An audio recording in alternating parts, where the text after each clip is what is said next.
नमस्कार दोस्तों, मैं हूं देवेंद्र सिंह यादव। आप सभी का स्वागत अभिनंदन है हमारे विनर्स इंस्टीट्यूट के ऑफिशियल यूट्यूब चैनल पर। तो दोस्तों, गुड मॉर्निंग टू एवरीवन। जय हिंद, जय भारत, जय श्री महाकाल। स्वागत है आप सभी का देवेंद्र सर की विनर्स इंस्टीट्यूट पे लगने वाली सुबह की करंट अफेयर्स की क्लास में, क्लास नंबर 310। और यहाँ पर एक क्लास सभी क्लास पे भारी पड़ने वाली है। आगे देखते हैं। यहाँ पर हमारी सोशल नेटवर्किंग साइट्स है भैया, तो इन्हें आप देख लेना। सोशल नेटवर्किंग साइट्स को कनेक्ट कर सकते हैं, टेलीग्राम से आपको इंफॉर्मेशन मिल जाएगी यहाँ पर सारी। ठीक है, बात करते हैं। परिश्रम हमें भीड़ का हिस्सा और प्रतिभा।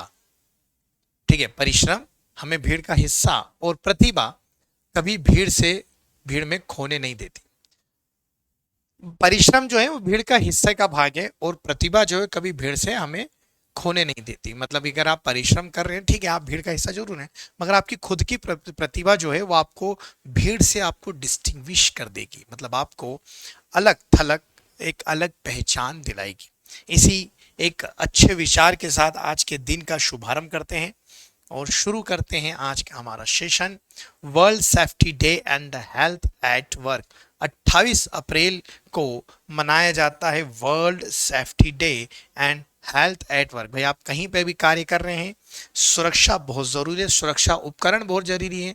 उन सभी का ध्यान रखने के लिए 28 अप्रैल को इसे सेलिब्रेट किया जाता है। चलिए, अंतर्राष्ट्रीय खबरों से पहला प्रश्न उठाते हैं। खबरों का जो पिटारा है उसे खोलते हैं। खूब अच्छी खबरें रहती हैं, अंत तक जरूर देखिएगा। लाइक कर दीजिए और शेयर कर दीजिए। शुरू करते हैं हमारा सेशन आज का। भारत और किस देश के तटरक्षक बल नई दिल्ली में उच्च स्तरीय बैठक करेंगे। मतलब इंडियाज एंड विच कंट्री, ठीक है, coastal guard hold a high level meeting, ठीक है, इन न्यू दिल्ली। यूक्रेन, रूस, दक्षिण कोरिया या इनमें से कोई नहीं। क्या आंसर आएगा? South Korea. किसने मीटिंग करी भैया? भारत प्लस साउथ कोरिया, दोनों के तटरक्षक बल। अब आपको मैं बताता हूं कि भारत का साउथ कोरिया के साथ हाथ मिलाना क्यों जरूरी है। देखिए, ये एक डिप्लोमेटिक डिसीजन है। भारत और साउथ कोरिया जब साथ में होंगे, भाई हम लोग जब साथ में होंगे तो हम किसको दबा पाएंगे? देखिए, इंडियन कोस्टल गार्ड और कोरियन कोस्टल गार्ड है, हम चीन को दबा पाएंगे। चीन को दबाने के लिए, उसकी सत्ता को, ठीक है, समुद्र से कम करने के लिए, उसके प्रभाव को कम करने के लिए हमने साउथ कोरियन जो कंट्री है उसके साथ कोस्टल बैठक करी है, उस पर मीटिंग करी है। भाई, समुद्र की खोज, बचाव, प्रदूषण को रोकना भारत और कोरिया दोनों मिलकर करेगा। मतलब समुद्र की खोज हो गई, समुद्र में खोज, बचाव या प्रदूषण, इन कहने को तो ये टाइटल दिया गया, मगर अंदर की बात यही है कि दोनों मिलकर चाइना के ऊपर कंट्रोल करेंगे कि भाई हम साउथ चाइना सी में कैसे उसके अधिकार या प्रभाव को कम करें। हमने टाइटल तो ये दिया कि हम दोनों ने क्यों मीटिंग करी है कि हम समुद्र में खोजें, एक साथ मिलकर करेंगे। बचाव, किसी को बचाना तो एक साथ बचाएंगे। प्रदूषण जो हो रहा है उसे दूर करने का काम मिलकर साथ करेंगे। ठीक है, याद रह जाएगा। ठीक, आगे बढ़े, ये थोड़ा सा आपको याद रखना है। आगे देखते हैं। लॉजिस्टिक परफॉर्मेंस इंडेक्स किसके द्वारा जारी किया जा रहा है? लॉजिस्टिक परफॉर्मेंस इंडेक्स किसके द्वारा जारी किया जाता है? By whom the logistic performance index is released? By whom is the logistic performance index release? अंतरराष्ट्रीय मुद्रा कोष, विश्व बैंक, अंतरराष्ट्रीय श्रमिक संगठन, विश्व व्यापार संगठन। लॉजिस्टिक परफॉर्मेंस इंडेक्स, याद है मैंने अभी कुछ ही दिन पहले आपको बताया था कि लॉजिस्टिक परफॉर्मेंस इंडेक्स में भाई सिंगापुर नंबर 1 रहा है, सबसे बढ़िया। वो भारत की पोजीशन क्या थी, जल्दी से मुझे कमेंट करके बताइए। जारी कौन करता है? ये जारी कौन करता है? लॉजिस्टिक जो इंडेक्स जारी करता है, ये करता कौन है? कौन सी संस्था मिलकर करती है? ये करती है दोस्तों, उस दिन भी बताया था, वर्ल्ड बैंक। कौन करती है? World bank. जब भी आपको बात करें भाई वर्ल्ड बैंक, इंडिया 38 रैंक पर आया है लॉजिस्टिक परफॉर्मेंस में। इंडिया किस नंबर पर आया है? 38 नंबर पर आया, आपको याद रखना है। और मैंने आपको कहा भी था कि हमने 6 स्थानों की छलांग लगाई है, मतलब इसके पहले हम 44 पर थे, नाउ वी आर एट 30। तो ये बिफोर की बात हुई है, ये बिफोर है, और ये नाउ वाली बात है, ये अब हम 38 पर है। लॉजिस्टिक, जितना भी सामान हम कितना आदान प्रदान करते हैं पोर्ट से, कितनी कनेक्टिविटी है, वर्ल्ड बैंक जारी करता है। जारी कौन करता है? World bank. World bank Bretton Woods सम्मेलन, ठीक है, याद रखिएगा 1944 में इसका गठन हुआ था। ब्रेडन वुड सम्मेलन में सैन फ्रांसिस्को विश्व बैंक आर्थिक स्थिति सुधारने के लिए विकासशील देशों को, अविकसित देशों को और विकसित देशों को आर्थिक मदद करता है। हाल ही में 900 फीट पर दुनिया के दूसरे सबसे गहरे ब्लू होल का खुलासा हुआ है। Where has the world second deepest blue hole at 900 feet have been revealed? कहां पर मिला ये ब्लू होल? क्या है ये? गहरे गड्ढे होते हैं भैया, ठीक है, मैक्सिको में मिला है, ठीक है, ये मैक्सिको में मिला है। कहां मिला है भैया? मैक्सिको में ब्लू होल, खूब गहरे गड्ढे। अब आप देख लेते हैं ब्लू होल का नाम क्या दिया है? समुद्र का कोई ऐसा भाग जो बहुत गहराई तक जाता हो, बहुत गहराई के समुद्र के गहरे गहरे हिस्से की बात करते हैं, इन्हें को क्या कहते हैं अपन? Blue hole. क्या बोलते हैं? ब्लू होल बोलते हैं। आपको याद है भाई समुद्र का सबसे गहरा भाग अगर अपन बताएं कि समुद्र सबसे ज्यादा गहरा कहाँ है, समुद्र की गहराई अगर सबसे ज्यादा है तो वो है प्रशांत महासागर में, प्रशांत महासागर। और उसका नाम क्या है? मैरियाना, मेरियाना गर्त। क्या नाम है भैया? मेरियाना गर्त। आपको याद रखना है क्या नाम है? मेरियाना गर्त। और आपको यह भी याद होना चाहिए कि मेरियाना गर्त को चैलेंजर गर्त भी बोलते हैं।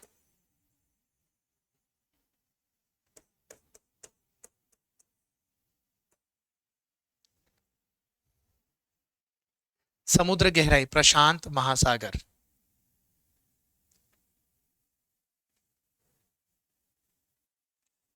ठीक है। तो याद रखना कहाँ मिला है भैया? मैक्सिको। कहाँ मिला है? मैक्सिको। अच्छा, मैक्सिको चांदी का उत्पादन करता है ना, ठीक है। यहां पर एक खदान है चीहू आहू आ चिहुआहुआ खदान, भाई बहुत फेमस है चांदी उत्पादन के लिए मैक्सिको। एक नदी है रियो ग्रांडे, ये भी सुन लीजिए, रियो ग्रांडे।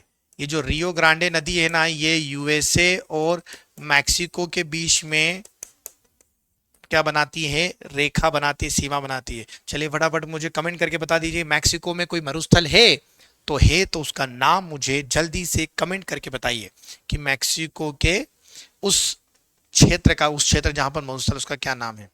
कॉवबॉय, आपने देखा कॉवबॉय आपको यहीं मिलेंगे, ठीक है।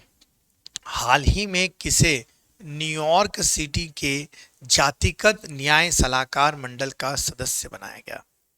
Recently, who has been made a member of New York City Racial Justice Advisory Board? उदय तंबर, संजीव सान्याल, निरंजन गुप्ता या नन ऑफ दिस? कौन बना है ये आपको याद रखना है।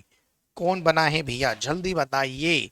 न्यूयॉर्क सिटी में रेशियल चीजों को कम करने के लिए कौन बनाया गया है? भाई रेशियल चीजों को कम करना है, रेशियल चीजों को कम करना है तो ये आएगा उदय तंबर। रेशियल जस्टिस करने के लिए क्या होता है, वहां जातिवाद जो है केसेस बहुत होते हैं। यूएसए में भारतीयों के साथ या भारतीय मूल के साथ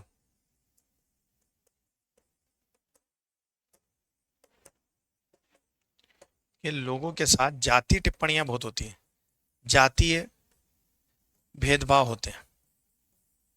तो उससे निपटने के लिए एक रेशियल जस्टिस का मेंबर हमने उदय तंबर जी को बनवाया है भैया न्यूयॉर्क में।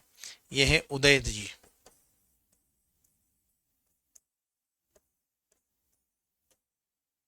न्यूयॉर्क, न्यूयॉर्क याद रहे ना, न्यूयॉर्क कहाँ आता है? यूएसए में आता है। आर्थिक राजधानी है यूएसए की।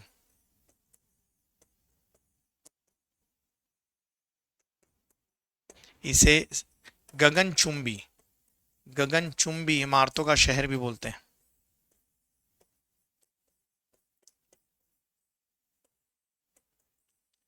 यहीं पर वर्ल्ड ट्रेड सेंटर थे जो गिरा दिए गए थे ओसामा बिन लादेन के द्वारा। यहीं पर, ठीक है, एम्पायर स्टेट बिल्डिंग है जो काफी फेमस है न्यूयॉर्क, ठीक है। यहीं पर मैनहट्टन द्वीप है जहां पर आपको वर्ल्ड बैंक या आईएमएफ के जो हेडक्वार्टर्स आपको देखने को मिलेंगे। ठीक है, चलिए भारत की तरफ चलते हैं कि भारत के खबरों से हम क्या क्या आपके लिए लेके आए हैं।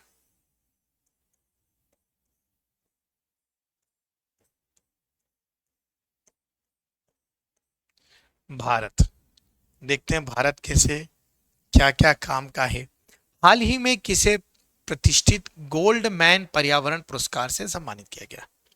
Recently who has been honoured with the prestigious Goldman environment award? Obviously जो पर्यावरण की रक्षा करता है, जो पर्यावरण को बचाता है, उसके लिए दिया जाता है। एलेंड्रेसा कोरोब, दीपक मोहंती, केनिची उमेदा या नन ऑफ दिस? किसको मिला है ये?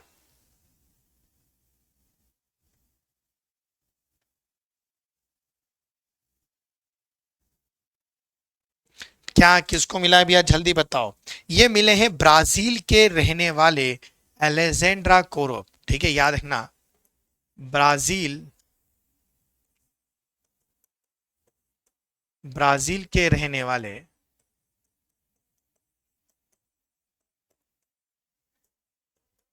एलेसेंड्रा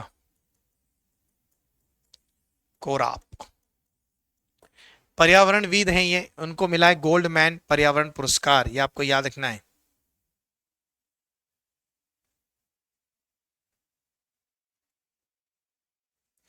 ठीक है,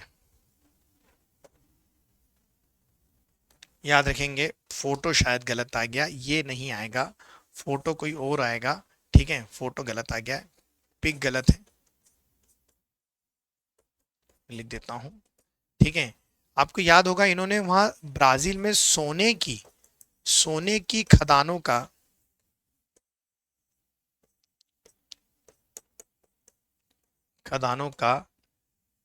जिक्र करा है, का विरोध करा है, विरोध किया अमेजन जंगल में, अमेजन जंगल में, है ना, याद है, अमेजन जंगल में सोने की खदानों का विरोध करा है। साओ पोलो के रहने वाले, कहां पर रहते हैं ये? साओ पोलो के रहने वाले हमारे एलेसेंड्रा।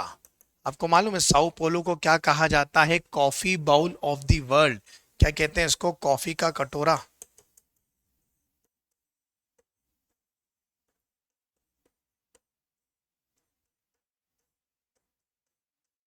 क्या कहते हैं? कॉफी का कटोरा।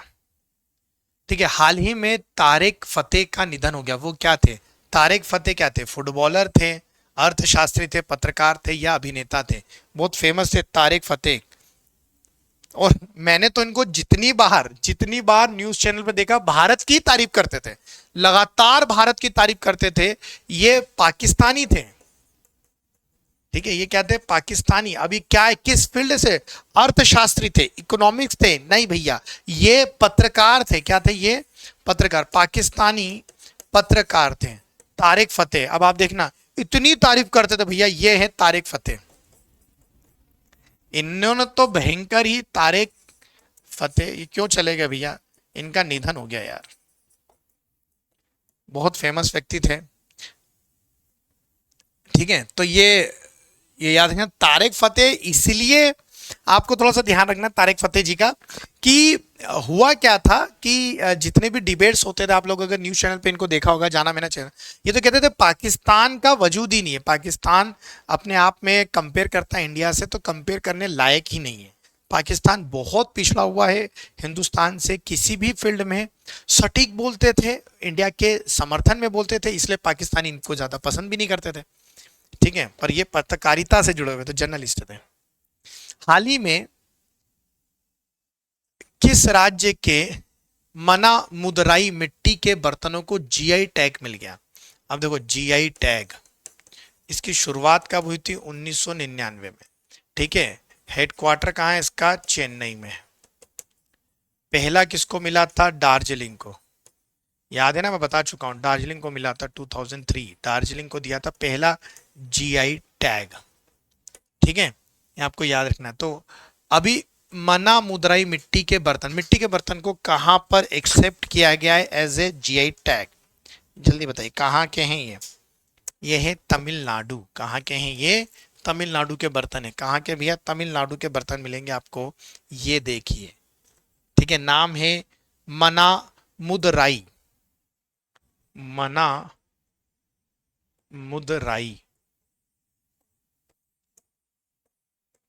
मिट्टी के बर्तन। ठीक है, ठीक, याद रखना। कहां पर भैया? तमिलनाडु। कौन है तमिलनाडु के सीएम? एम के स्टालिन। ठीक है, और राज्यपाल कौन है एम के स्टालिन के अलावा? यहां पर आर रवि। कौन है? आर रवि।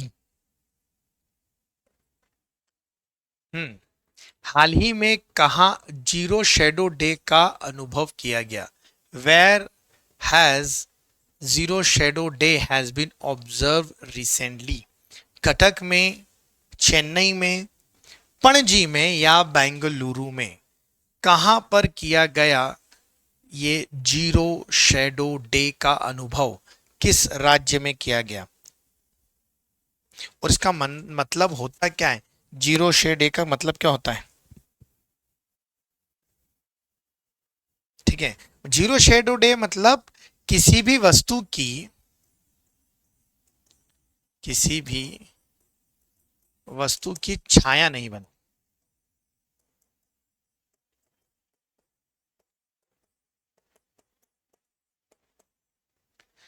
बेंगलुरु में। कहाँ हुआ है ये?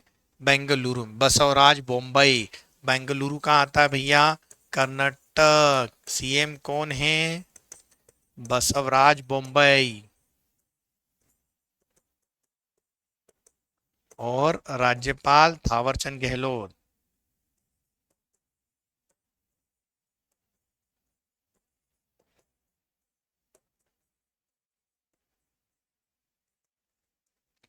ठीक है, याद रह जाएगा, बेंगलुरु में हुआ है।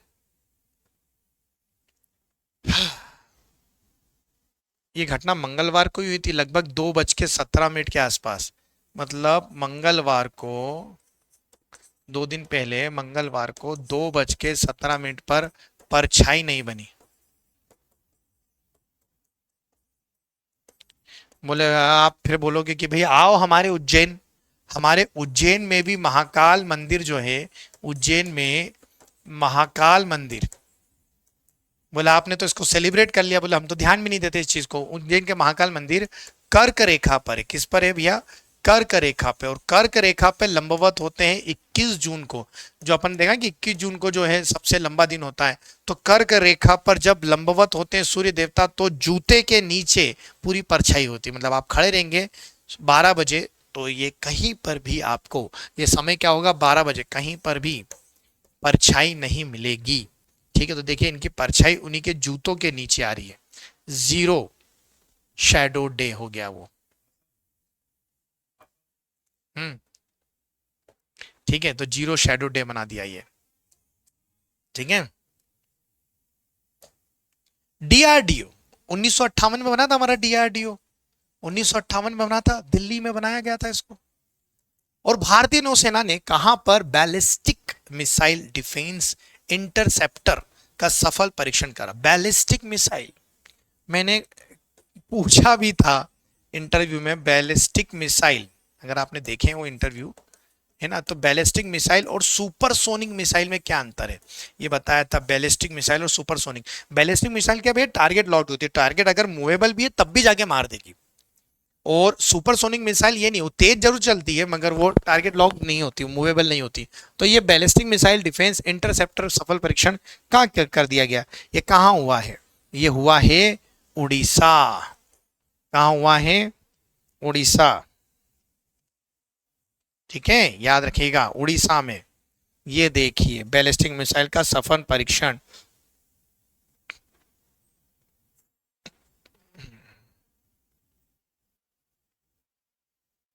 मतलब अब अपन बैलिस्टिक मिसाइल को भी इंटरसेप्ट कर देंगे। भैया भारत ने तो गजब तरक्की कर ली।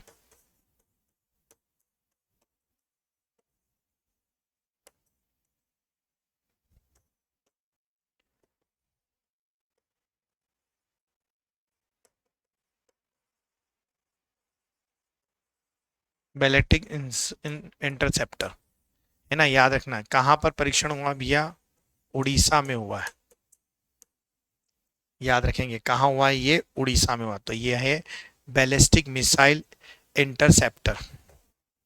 इंटरसेप्टर याद रखें, बैलिस्टिक मिसाइल इंटरसेप्टर डेवलप करा उड़ीसा में। उड़ीसा की बात करें तो उड़ीसा के सीएम कौन? नवीन पटनायक। कौन है भैया? नवीन पटनायक। और राज्यपाल गणेशी लाल।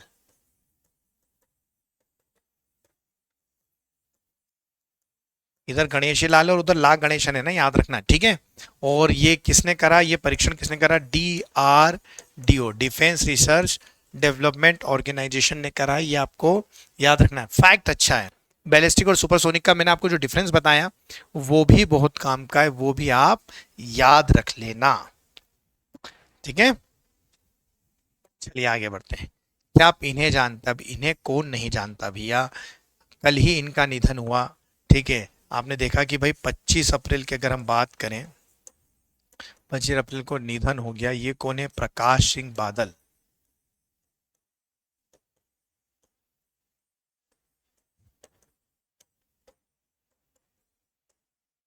प्रकाश सिंह बादल पंजाब के 4 बार मुख्यमंत्री रहे हैं। पंजाब के 4 बार सीएम रहे हैं। कितनी बार सीएम रहे? सीएम। उम्र कितनी थी? 95 वर्ष में निधन, ठीक है। 25 अप्रैल को हुआ है, निधन हो गया। 95 एज भी देखिए आप, ठीक है। शिरोमणि अकाली दल, इनके पार्टी का नाम क्या था वो पूछ सकते हैं, ठीक है। शिरोमणि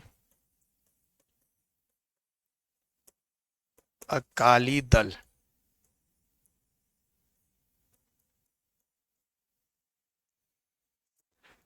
इनके शांत होने पर हमारे प्रधानमंत्री मोदी जी ने कहा था कि मैंने एक निजी, जो है कहते हैं, मेरा जो पर्सनल लॉस हुआ है, मेरा एक निजी नुकसान माना है उन्होंने।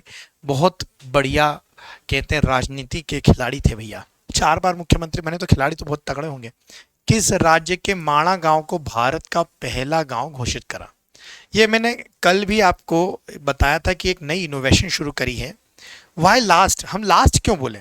कोई भी राज्य के सीमावर्ती कोई राज्य और उसका कोई अंतिम गांव है तो हम उसको अंतिम गांव, आखिरी गांव। अभी तक माणा को जाना जाता था, ये बद्रीनाथ के पास में आता, उत्तराखंड में। कहाँ है? उत्तराखंड, बद्रीनाथ। तो बद्रीनाथ जब आप जाते थे तो यहाँ लिखा रहता भारत का आखिरी गांव, भारत की आखिरी गांव की दुकान है, ऐसे आप वहां जाते हो। तो अब उसको कह दिया कि नहीं भैया, आप भारत का प्रथम गांव बोलेंगे, भारत का फर्स्ट इंडियन विलेज। मतलब कोई भी भारत में प्रवेश करेगा तो उसके लिए क्या होगा भैया, ये पहला होना है। तो अब अपन लास्ट लास्ट बोलना छोड़ देंगे। और सही भी है, ये गलत, बिल्कुल गलत है कि आप उसको आखिरी क्यों बोलते हैं।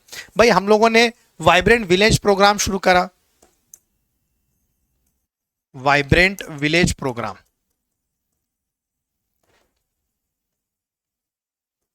4600 करोड़ लगा रहे हैं अपन, 4600 करोड़ लगा रहे हैं सीमावर्ती राज्यों को कनेक्ट करने के लिए। इसमें से 4600 में से 2500 करोड़ तो सिर्फ सड़कों के लिए, सिर्फ कनेक्टिविटी के लिए, और ये पूरे डेवलपमेंट के लिए। तो भारत के प्रत्येक राज्य के जो सीमावर्ती राज्य, उनके प्रत्येक सीमावर्ती गांवों को वापिस से बसाया जाएगा, जो पहले वीरान हो चुके या आतंकवादी गतिविधियों के कारण या अन्य देश के प्रभाव में आके खाली करना पड़ा, उनको अब अपन यहाँ खूब अच्छे से बसाएंगे। इसके उधर फिर आपको नेपाल मिल जाएगा। एसबीआई ने अपनी, एसबीआई ने कहां पर अपनी चौथी स्टार्टअप केंद्रीय शाखा का उद्घाटन करा? एसबीआई ने कहां पर अपनी चौथी स्टार्टअप केंद्रीय शाखा का उद्घाटन करा? जबलपुर में करा है, कलकत्ता में करा है, बेंगलुरु में या मुंबई में? एसबीआई कब बनी? एसबीआई बनी भैया 1955 में बनी। ठीक है, एसबीआई के पहले ये एम्पीरियल एम्पीरियल बैंक थी। ये कब बनी थी एम्पीरियल बैंक? 1921 में। और उसके पहले वो तीन बैंक का संगम होकर ये बना था एसबीआई। 1955 में बनी थी। सबसे बड़ा कमर्शियल बैंक है, सबसे ज्यादा एटीएम, सबसे ज्यादा ब्रांचेस, और कल ही मैंने आपको बताया था सबसे लंबा लंच ब्रेक भी इन्हीं का होता है, और सर्वर डाउन भी इन्हीं का होता है सबसे ज्यादा। तो स्टार्टअप फोकस कहाँ हुआ था, जरा जल्दी बताइए फटाफट। ये कहाँ करा गया? मुंबई में। कहाँ करा गया ये? मुंबई। ये थोड़ा सा याद रख लीजिएगा, कहाँ है ये? मुंबई। तो एसबीआई ने कहाँ पर अपनी चौथी स्टार्टअप केंद्रीय शाखा का उद्घाटन करा? मुंबई में करा एसबीआई। ठीक है, तो मुझे जल्दी से बता दीजिए एसबीआई की अभी मतलब एसबीआई के प्रमुख कौन है अभी फिलहाल में? एसबीआई के प्रमुख कौन? इंतजार कर रहे हैं आपके कमेंट बॉक्स का कि आप बताएंगे एसबीआई के प्रमुख कौन है। जल्दी से कमेंट बॉक्स में लिख देना। आगे आते हैं, चर्चा में रहा एशिया पैसिफिक लीडर्स कॉन्क्लेव का आयोजन कहाँ हुआ? कहाँ पर आयोजन किया गया भैया? जो एशियाई पैसिफिक कॉन्क्लेव किया गया, ये कॉन्क्लेव हुआ कहाँ? कोलकाता में हुआ, नई दिल्ली में हुआ, मुंबई में हुआ, या भोपाल में हुआ? चलिए फटाफट लाइक एंड शेयर करते चलिए, कमेंट करके बताइए। हम्म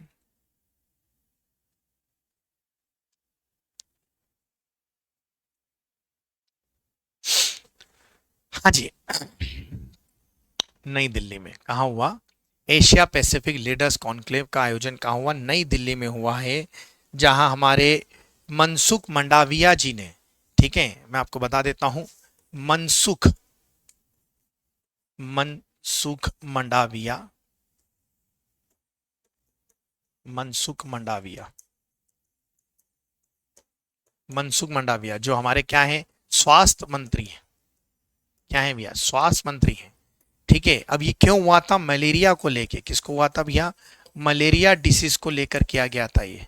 ठीक है, मलेरिया बीमारी जो है ना, उसके उन्मूलन की बात करी गई थी।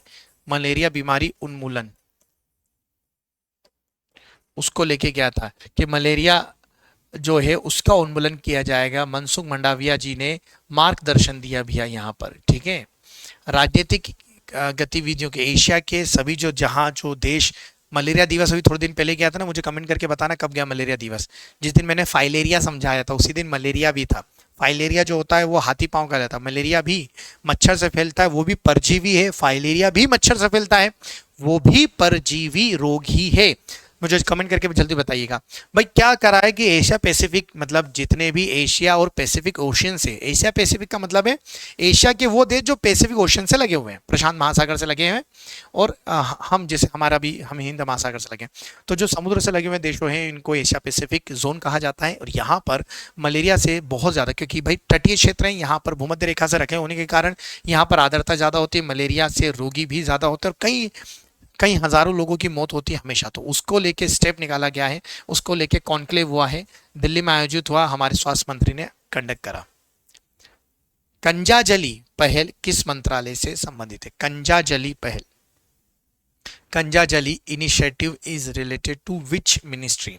संस्कृति मंत्रालय, महिला एवं बाल विकास मंत्रालय, आवासन और शहरी कार्य मंत्रालय, सामाजिक न्याय या अधिकारिता मंत्रालय? कहां से रिलेटेड है? ठीक है, कल्याणजलि।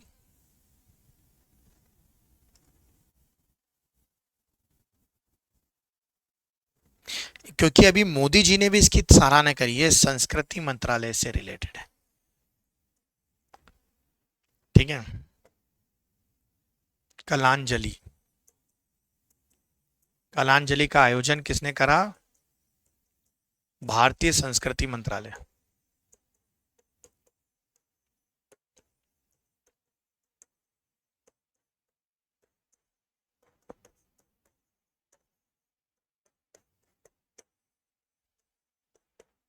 ठीक है, मोदी जी ने, पीएम ने इसकी तारीफ करी कि एक भारत श्रेष्ठ भारत, मतलब भारत को, अभी आपने देखा कि अपने तमिल, गुजरात, कर्नाटक, मध्य प्रदेश ऐसे जोड़ने वाले काम करके उनके कल्चर को हमारे कल्चर से, एक कल्चर के थ्रू अगर हम भारत को जोड़ेंगे तो जल्दी जुड़ जाएगा। इसलिए कलांजलि आयोजन की तारीफ, इसकी तारीफ किसने करी है? पीएम साहब ने, पीएम मोदी जी ने।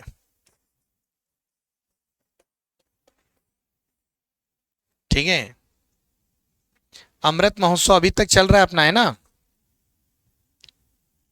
सांस्कृतिक मंत्रालय के पहले कलांजलि आयोजन, हर राज्य के जो सर्वश्रेष्ठ नृत्य होते हैं या उनके जो नाट्य होते हैं उनका मंच पर प्रदर्शन किया जाएगा। हाल ही में किस आईआईटी के वैज्ञानिकों ने टाइम बम लिक्विड मार्बल विकसित किया? टाइम बम लिक्विड मार्बल, जल्दी बताइए।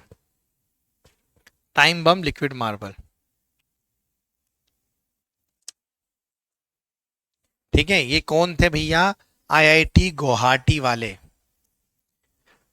हाँ भैया, आईआईटी गुवाहाटी, ठीक है, ये देखिए।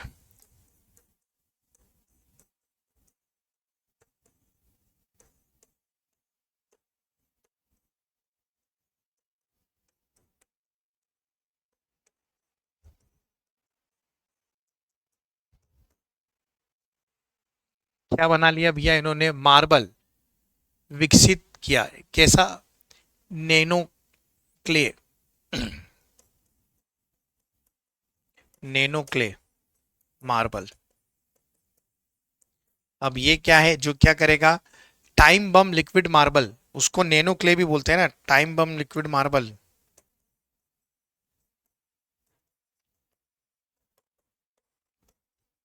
लिक्विड मार्बल विकसित करा, जिसको नैनो क्ले मार्बल भी कहा जाता है। अब आप बोलेंगे सर इसका क्या है? अब इनका जो ये नैनो क्ले मार्बल है, इसका उपयोग दवाई के रूप में किया जाता है। इसका उपयोग दवाई में कर सकते हैं, दवाई में मतलब इलाज में किया जा सकता है। नैनो क्ले मार्बल या टाइम बंद लिक्विड मार्बल का इस्तेमाल किया जा सकता है, कैप्सूल वगैरह में इसका इस्तेमाल करेंगे।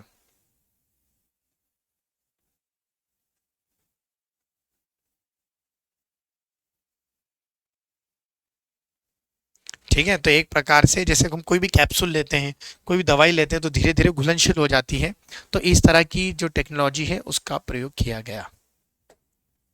चलिए मध्य प्रदेश पर आ चुके हैं, अब देखते हैं मध्य प्रदेश से क्या लेके आए आपके लिए। एमपीपीएससी, टीईटी, एसआई, वन रक्षक।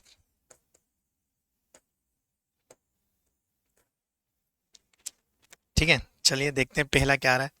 निम्न में से किसने पाल गडरिया धनगर कल्याण बोर्ड का गठन किए जाने की घोषणा की है? श्रीमती यशोदा राजे जो हमारे गेम्स एंड स्पोर्ट्स है, राजवर्धन सिंह दत्ती गांव, ठीक है, नरोत्तम मिश्रा हमारे गृह मंत्री, या शिवराज सिंह चौहान हमारे मामा जी। पाल गडरिया धनगर कल्याण बोर्ड, अच्छे से क्वेश्चन पढ़े। और ये क्या है? पाल गडरिया बोर्ड क्या है ये?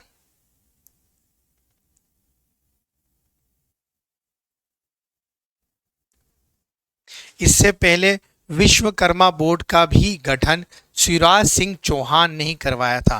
पाल गडरिया, जितने गडरिया होते हैं ना, गडरिया धनगर कल्याण बोर्ड किसने करवाया भैया? शिवराज सिंह चौहान ने घोषणा करी है। ठीक है, कि धर्म की संस्कृति रक्षा के लिए कल्याण बोर्ड की आवश्यकता होगी। ठीक है भैया, आपको याद रखना, अब 3 बोर्ड हो गए हैं। ठीक है, तो आपको तीनों बोर्ड के नाम बता देता हूं पहले में। तो पाल गडरिया, पाल गडरिया, गडरिया एक प्रकार की, जानते गडरिया नहीं बोलते जो गाय भैंस पे इनको पालते, पाल गडरिया बोर्ड बन गया। ठीक है, ब्राह्मण, इन्होंने अभी हाल ही में ब्राह्मण बोर्ड की भी बात करी थी, जिस दिन परशुराम जी का जन्मदिन था, उनकी भी बोर्ड की बात इन्होंने करी थी। ठीक है, ये याद रखेंगे। और इसके पहले विश्वकर्मा बोर्ड भी, जो श्रमिक वर्ग हैं उनके लिए विश्वकर्मा बोर्ड ये भी बना, जो श्रमिक वर्ग है उनके लिए विश्वकर्मा बोर्ड। तो तीनों बोर्ड का उद्घाटन किसने करा? मामा। तो चंदा मामा से भी प्यारे हमारे शिवराज मामा। ठीक है, या जो भी आप मानो, जो उनसे भी मामा आप मान रहे हो, आप लोग उल्टा बोलते हो, ठीक है। तो चलिए ये याद रखेंगे, तीनों बोर्ड इन्होंने कहा कि भाई धर्म जाति रोड़ा नहीं होनी चाहिए, हम हर एक का बोर्ड बना देंगे। पाल गडरिया बोर्ड बन गया, ब्राह्मण बोर्ड बन गया, विश्वकर्मा बोर्ड बन गया, सारे बोर्ड इन्होंने बना डाले।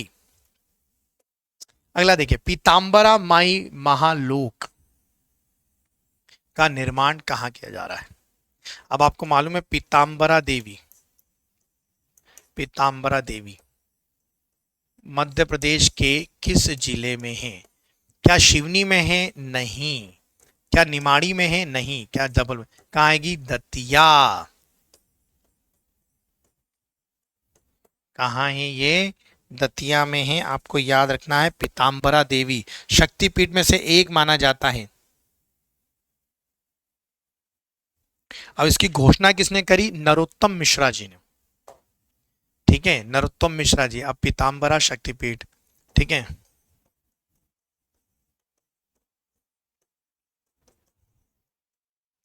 जैसे महाकाल लोक बना ना, वैसे पीतांबरा लोक बनेगा।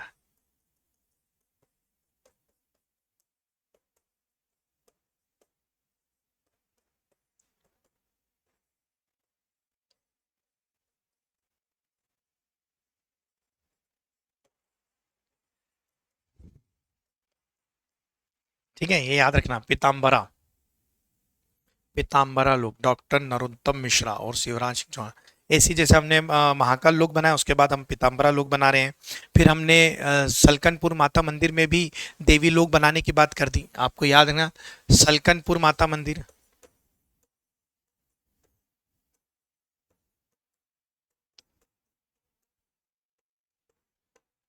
यहाँ क्या बनेगा? देवी लोक। इसकी घोषणा भी हो गई है।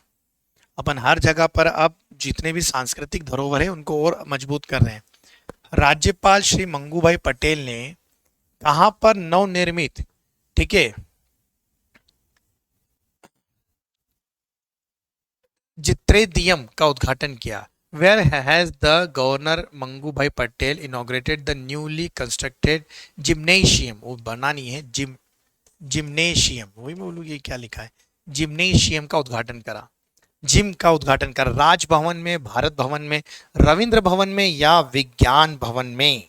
कहां पर जिम्नेशियम का उद्घाटन करा हमारे मंगू भाई पटेल जी ने? कहां पर करा है, जल्दी बताइए।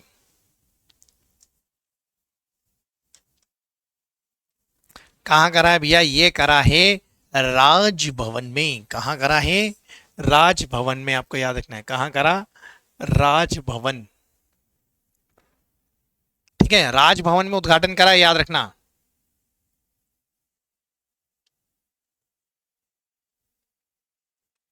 अब यहाँ ट्रेड मिल होगी, हमें फोटो होगा ना यार, ये देखो, ये करा राजभवन में उद्घाटन। अब मध्य प्रदेश के राजभवन में जिम होगा भैया। क्या होगा? जिम होगा, ठीक है। उद्घाटन किसने करा? मंगू भाई पटेल, हमारे मध्य प्रदेश के राज्यपाल मंगू भाई पटेल, मंगू भाई पटेल, ठीक है। किस राज्य सरकार ने देश में पहली बार नदी शोध संस्थान के लिए ड्राफ्ट तैयार करवाया? नदी में भी शोध के लिए ड्राफ्ट तैयार करवाने वाला देश का पहला राज्य बना कौन? क्या मध्य प्रदेश बना है? और बना है तो किस नदी के शोध की बात कर रहे हैं? ये नई जल नीति के तहत हमने करा है, नई जल नीति के तहत मध्य प्रदेश सरकार ने क्या करा है भैया? पहली बार नदी शोध संस्थान के लिए क्या करा? ड्राफ्ट तैयार करा। क्या तैयार करा है? ड्राफ्ट तैयार करा, ठीक है, याद रह जाएगा। आगे बढ़ते हैं। ये देखिए, नदी शोध। अब नदी शोध इसलिए भी जरूरी है भाई, हमारे वहां नदी शोध जो है इसलिए भी जरूरी है क्योंकि हमारे मध्य प्रदेश को क्या कहते हैं हम? नदियों का मायका। भाई मध्य प्रदेश में सबसे ज्यादा क्या है? नदी है बहुत ज्यादा, मतलब हमारे वहाँ जितनी भी नदियां निकलती हैं वो निकल कर बाहर राज्य में चली जाती है, चाहे वो नर्मदा हो, चंबल हो, आपने देखा हो, केन हो, बेतवा हो, सोन हो, तमस हो, वर्धा हो, पेंच हो, वेनगंगा हो, ये सारी नदियां बाहर की तरफ किसी अन्य नदियों में जाके मिल जाती है या समुद्र में चली जाती है। तो इन नदियों पर शोध की बहुत आवश्यकता है, मतलब अगर सही ढंग से शोध की जाए तो मध्य प्रदेश में किसी भी प्रकार में पानी की कमी नहीं होगी। जितना भी पानी को लेकर समस्या है, जैसे देवास जिले में बहुत समस्या है, नीमच और मंदसौर जिले में पानी को लेकर बहुत समस्या है, जबकि चंबल वहाँ है उस तरफ, पर फिर भी समस्याएं हैं, तो उनको शोध को लेके ये की जानी चाहिए। चलिए चाय पे चर्चा देख लेते हैं हम लोग। चाय पे चर्चा क्या होगी आज? चाय पे चर्चा का विषय भी बहुत सॉलिड होने वाला है। केशवानंद भारती केस के हो गए पूरे 50 साल। अब ये क्या है, मैं अपने केशवानंद भारती जो केस था, ये 24 अप्रैल को इसका डिसीजन आया था 1973 में। अब केशवानंद भारती थे कौन, पहले इनके बारे में देख लेते हैं। केशवानंद भारती जो थे ये महंत थे। ये क्या थे? महंत थे। ये केरल में, ठीक है, एक मठ के क्या थे? शंकराचार्य वाला पद लेते थे, कब पद देखते थे, ठीक है। याद रखना कौन सा जिला है? कासरगोंड जिला। हिंदू मठ को ध्यान में रखते थे। अब हुआ क्या, ये याचक थे, मतलब याचना करता थे केशवानंद भारती वर्सेस केरल सरकार। ये है केशवानंद भारती।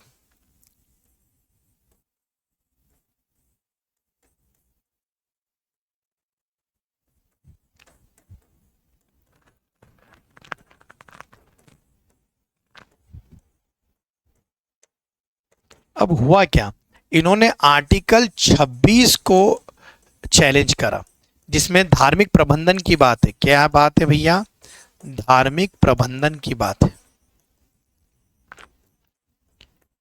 बहुत बड़ा केस बन गया। 13 जजों की पैनल बैठी थी डिसीजन देने के लिए। 13 जजों की पैनल से डिसीजन आया था, निर्णय आया था, और लगभग 709 पेज का निर्णय था। क्या था भैया? 709 पेज का निर्णय था कि संविधान के आधारभूत लक्षण के सिद्धांत की स्थापना की जाएगी।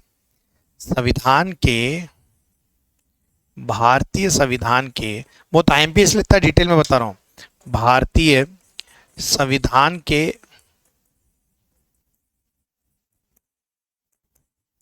आधारभूत लक्षण के सिद्धांत की स्थापना। मतलब ये डिसीजन जो था ना, ये मील का पत्थर साबित हुआ। भाई ये डिसीजन था, मील का पत्थर साबित हुआ। इसमें यह कहा गया कि भारतीय संविधान की जो मूल भावना है, जो प्रस्तावना में दी गई है, उसके साथ किसी भी प्रकार का या किसी प्रकार की छेड़छाड़ नहीं होनी चाहिए। मतलब भारतीय मूल के साथ जो संविधान की प्रस्तावना है उसमें किसी। अब आपको मालूम है इन्होंने आर्टिकल 26 को चैलेंज करा था। अब आपको अगर एक और स्लाइड होना चाहिए, मैं यहाँ लिख देता हूँ, टेस्ट के बारे में बाद में बता दूंगा कि भाई अनुच्छेद आपको मालूम है 25 से लेकर 28 तक धार्मिक स्वतंत्रता का अधिकार है। धार्मिक स्वतंत्रता का अधिकार है, ये आपको याद रखना है। उसको चैलेंज करा था। चलिए सेशन कैसा लगा जरूर बताइए। एक नई चीज आपको जरूर बता दूं, शायद उस दिन सर ने बताई थी। पहली रैंक लाने पर 5000 है, तीसरी रैंक लाने पर 1000 और दूसरी रैंक लाने पर 3000। मतलब मेगा मॉक टेस्ट सीरीज हो रही है। मेगा मॉक एक टेस्ट रखा गया है। ऐसे तो आप संडे टेस्ट दे सकते हैं। आपको बता दूं अगर आप पीएससी की तैयारी कर रहे हैं तो आप विनर्स आइए। संडे को 9 बजे टेस्ट हो रहा है और वेडनेसडे को 1 बजे टेस्ट होता है, वहीं हमारे न्यू कैंपस में। तो न्यू कैंपस में अगर आप आते हैं तो आपको कैंपस में टेस्ट भी होगा, उसके बाद अगर आप रुकते हैं तो एनालिसिस भी डल जाता है, टेस्ट का एनालिसिस तुरंत डल जाता है। जैसे आज भी उन्नति मैम ने एनालिसिस डाल दिया और उसके पहले भी एनालिसिस हो चुका था। तो मेगा मॉक टेस्ट ये उन्हीं टेस्ट सीरीज में से एक ऐसा बड़ा टेस्ट रखा गया है जिसमें आपको एक रजिस्ट्रेशन फीस देना है 30 रुपये, और अंतिम तिथि 12 मई रखी कि 12 मई के पहले आपको रजिस्ट्रेशन करवाना है। उसके बाद हम डिसाइड कर पाएंगे कि हमें कितनी नंबर ऑफ फोटोकॉपीज करवाना पड़ेगी। विनर्स इंस्टीट्यूट के न्यू कैंपस में आपको मिलेगा ये, ठीक है। एमपीपीएससी के लिए जो मॉक टेस्ट सीरीज हो रही है, आपको मालूम है सप्ताह में 2 बार होती है, बुधवार 1 बजे, रविवार 9 बजे। ये मैंने आपको अभी समझाया। ऑनलाइन भी ये अवेलेबल है, आप हमारा ऐप डाउनलोड कर सकते हैं। तो ऐप डाउनलोड करने के बाद ये फ्री में आपको मिलेगा, इसका कोई चार्ज नहीं है। सप्ताह में 2 बार लाइव क्लासेस इतनी सारी चल रही हैं, इसके बारे में भी आपको जानकारी दे देते हैं। इसके अलावा सब इंस्पेक्टर का बैच आने वाला है, क्योंकि और पुलिस कांस्टेबल, मैंने अभी आपको बोला कि मध्य प्रदेश की 2 नई एग्ज़ाम आने वाली है, तो इसका भी ध्यान रखिएगा। हमारी सोशल नेटवर्क की साइट से ये हमारे इतने सारे चैनल हैं। कैसी लगी आपको हमारी क्लास ज़रूर बताइएगा। तो हमसे जुड़ने के लिए बहुत बहुत धन्यवाद। कल मिलते हैं नई उमंग और नई तरंग के साथ। स्वस्थ रहिए, मस्त रहिए, अपनी देखभाल खुद ही करिए, कोई और नहीं आता देखने अपने आप को, तो अपने आप को खुद ही देखिए, खूब पढ़िए, आत्मविश्वास से भरपूर रहिए। मैं देवेंद्र सिंह यादव विदा लेता हूँ, कल फिर मिलूंगा सुबह 8 बजे। जय हिंद, जय भारत।